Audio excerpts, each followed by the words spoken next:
My name is Paul Sullivan and today we are here in Next Generation Speed in Mullingar. To my left is Stephen Darby and to my right is Shane Flynn. Me and Stephen are here today as part of the Cycle4Dreams preparation event in April, where me and Stephen will be doing a 5-day continuous cycle in aid of the Make-A-Wish Foundation and Road GA. Stephen is my former principal in Ballybrine National School, an All-Ireland winner with Offaly in 1982, and is someone that I'm very glad to call a close friend. To my right is Shane Flynn, proprietor of Next Generation Speed here in Mullingar, who is a strength and conditioning coach and a movement specialist. He is a current footballer with St. Loman's GA, and last year was one of the contestants on RT's Hell Week, which ran in January of 2019. Shane was one of the contestants that who made it to ultimately nearly the final day, in which was a series of brutal physical and mental tests. And we're really glad to be here to talk to Shane today about some of the things that he encountered in that brutal week. Shane, when we are preparing for our challenge in April, we know what we're going to be going through and what we've got to do both mentally and physically. How did you prepare for somebody who had no idea of what you were going to be doing for that week, and you were working into so many unknowns for that week? How did you prepare yourself? It's actually a great question, and it's what I broke it down to was, so for starters, obviously the Hell Week was about people trying to break you. Okay, so there was no fun element to it whatsoever. That's the first thing you can switch your mindset to. So the cycle is obviously to be fun. It's great to have the ability to be able to do it. So that's the way you have to look at the positive side of it.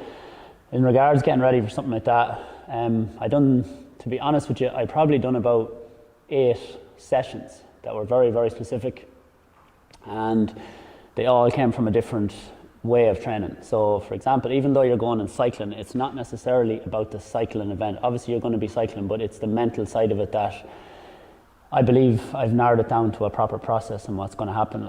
So whether it was cold, whether it was up in a mountain, whether it was anything, you were going to go through a phase of extreme lows, and that's a guarantee. So it's not a thing like, oh, I'll be well able for this. It's when I break, what am I going to do? So the process I found was, for example, I would have done sessions in the mountains where I set myself targets of, say, I wasn't leaving that mountain till I had 2,500 calories burnt or something. That might be a specific goal. Other days I would have said I was going up and I wasn't bringing water, I wasn't bringing food, I wasn't doing anything like that. So I was creating these environments that possibly will happen. So I was slowly training myself on that level, but I really believe what you have to focus on is waiting until the head breaks. So if you're training for it, it's no good going out and saying, you know, we done 100k, and you're like, how did you feel though? And you're like, yeah, no, it's handy, because that is not going to prepare you for what's going to come. So you're going to hit a stage that, and to be honest with you, the mad thing is, in an event like that, you could hit I know you're doing 6 hours on, 6 hours off, but I mean, you could get 2 days where you just can't get your head to shake. You just can't seem to shake that horrible feeling of, why am I doing this? All these doubts will come into the head. So you have to focus on that aspect. Now, I've done it with people and I've broke them inside 10 minutes. It doesn't take a long event to do it, but the great thing about a long event is you get a chance to absorb that process a bit slower. So for example, you know, you set off, you're like, right, I have 100k to go, and I broke it down to the smallest thing of, unless you keep turning the legs, you're never ever going to get there, in your case. Unless we didn't keep taking those steps, we were never going to get up that 21k hike on a mountain. And that's the smallest process you got to break it down to, first of all. Shane, I know you've done some cycles before yourself. I saw it in your Instagram, you've been doing that sort of training for a period. Stephen himself is a very experienced cyclist with possibly 30 years of cycling experience behind him. I myself am quite a novice to the scene, but even though Stephen has been very experienced and gained all that knowledge, he's never done an event which makes him cycle that volume in close proximity. So for us, how should we approach it or mentally prepare for it from our stance? There was one thing, just as you're even asking me, I just thought something that's very important. the nutrition side of things is going to be very crucial. So if you're doing such a long event and you know as well that your speeds are going to be set, these are all the variables you have to understand. Like, there's no point in storing up on loads of sugars, for example, if you know you're going to hold 25k solid for 100k, because the energy system you're working on. So these were all the little things that these were the tools I was able to bring to the Hell Week. So everybody was getting up in the morning time and they were throwing all these carbohydrates into them. And then they were crashing within 2.5 hours, like they were getting these massive sugar crashes. And in all of my training for it, and this is something I would advise, is learn how to train on an empty stomach as well.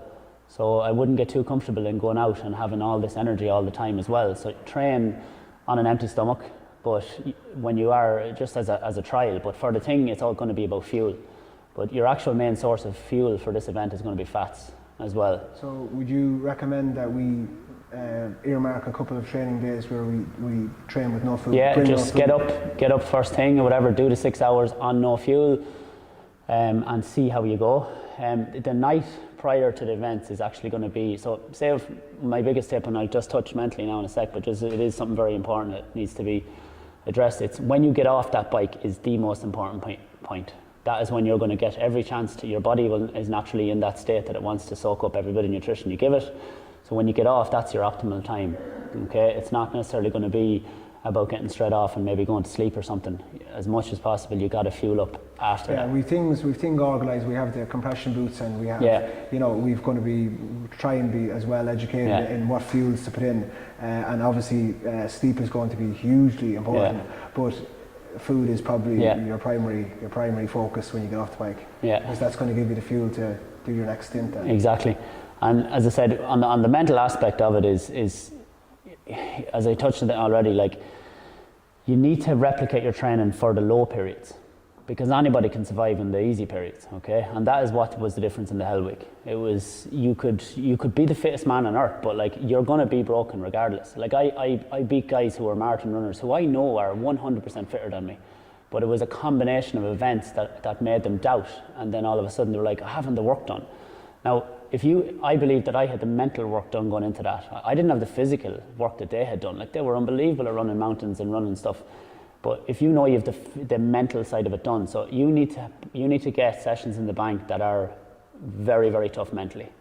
They mightn't match up to the 6 hours, but they have to match up to the process. So as I said, in one 6 hour event, you could hit a 40-minute stint and you're like, how am I going to come out of this? The pace will drop all of a sudden, and I've never, ever met anybody, if they can get through that phase, when they come out the far side, it's absolutely unbelievable. It's like somebody just handed you an oxygen tank.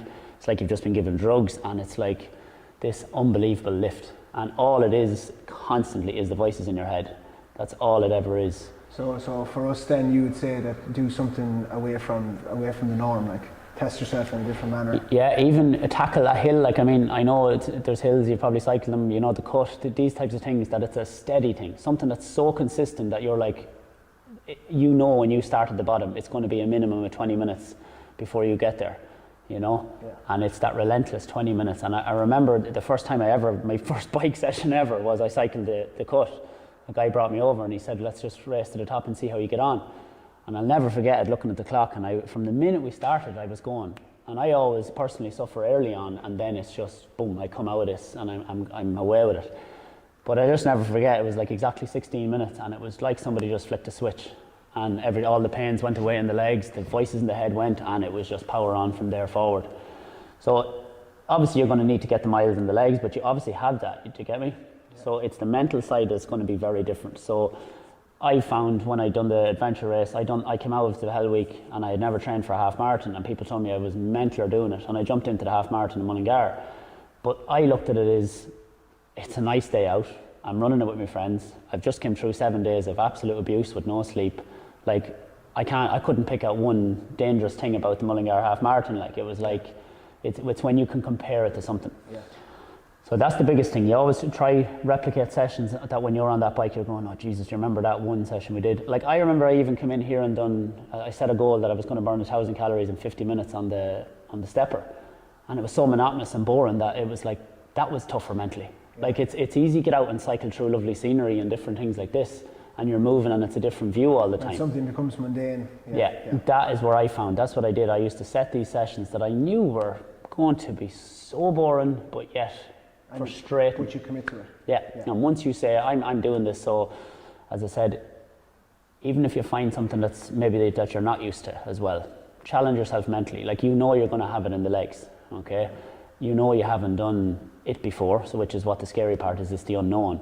But if you've done a couple of sessions, for example, of stuff that you have never done before, that's where you build those, that's where you get the sessions in the bank, and you're like, listen, I know the guy on the bike might be fitter than me, the guy on the thing, but is he willing to really die on that bike? And that's the difference, like. And that is always going to overcome any fitness level any day of the week. I've seen the fittest of people drop out of sessions and just because this went. Yeah. But it's a slow burner, and that's the good thing about it. It's a slow one, so you're waiting. It's not an immediate impact. You're knowing, okay, yeah, we're going good, an hour in, yeah, things are going good, 2 hours, next thing. As I remember, a ranger advised me before I went into the Hell Week, he said, there's going to be times where you think you're not even going to get through the next 30 seconds. And he said, that's how small of a goal it'll be. It won't be a day at a time. He says it could be 30 seconds at a time. And it was the truest thing he ever said. Just get through it. And then all of a sudden, boom, the thoughts just clear and you're absolutely flying. Shane, Pádraig and I will be cycling for 5 continuous days, and we'll be clocking up a lot of kilometres over those 5 days. And we all know that during that time in cycling, your legs are going to be incredibly tired from constant spinning. But obviously, your upper body is going to be taking the flak as well, because you're going to be reasonably rigid on a bike, and your neck is going to have to be reasonably steady also. What exercises can one do to make sure that they are kept supple as well? So that's where, when you mentioned the start about being a movement specialist, these are the things, when I hear a movement like that, all I'm thinking is what's short and tight, weak and so on.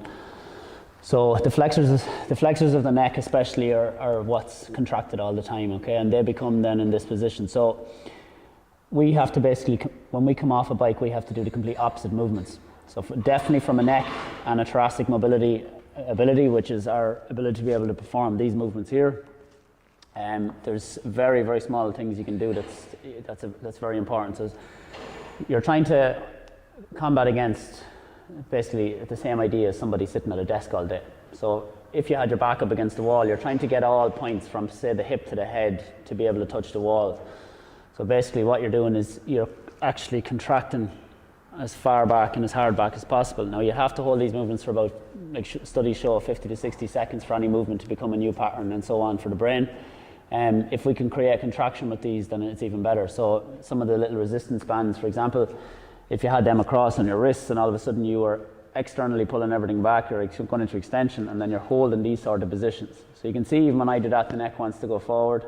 So it's when you're doing all of these movements up against a wall, you're completely deloading the front of the neck, the flexors in the pec as well, because everything is contracted in that position. So it's a heavy flexor position that we need to basically do the extensor muscles then. And that will take a massive load off. Neck pain, especially burning pain in the traps and the upper shoulders and all that type of stuff.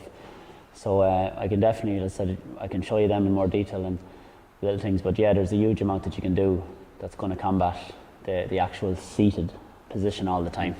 And it would be no harm, as I said, because it's not, you're not on a major race against time as well. Like, it really will be no harm to actually change your movement every so often as well. You know, it's different. You don't have to be in that racing position. So it would be very, very, like every 5 minutes, just coming up for a couple of seconds. Make sure you get some form of movement, especially in the shoulder area and the thoracic area, and then you're back into your movements. It would make a huge difference just from that static hold all the time. Shane, we have been progressively stepping up our training from me, which was as novice as I can go, from a first cycle of 52 kilometres right up to 100 plus at the moment.